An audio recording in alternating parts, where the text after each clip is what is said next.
Kapapasok ng nabalita, umakyat na sa Task Force Bravo ang sunog sa isang residential area sa Barangay Bahay Toro sa Project 8, Quezon City. Ibig sabihin, lahat ng fire station sa loob ng distrito ng nasusunog na lugar ay re-responde na. May report si Alan Gatos ng Super Radyo DZBB. Alan?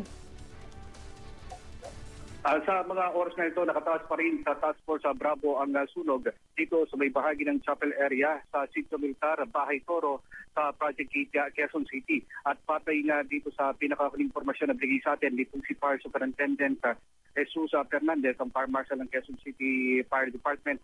Sa mga oras na ito, nasa 100 pamilya o 100 bahay at 200 pamilya yung tinatay at naapektuhan dito sa malaking sunog na nangyari sa bahagi ng Bahay Toro. Kanina ay talagang napakalaki ng apoy na kumakain dun sa mga kabahayan at gayon na rin mabuti na lamang mabilis yung pag-responde ng mga tauhan ng pamatay sunog kung kaya't kaagad na naapula yung malaking sunog na nanggagaling dito sa may bahagi ng Chapel area. Sa kabila, na puting usok na lamang yung nanggagaling mula dito sa mga kabahayan nagdideklara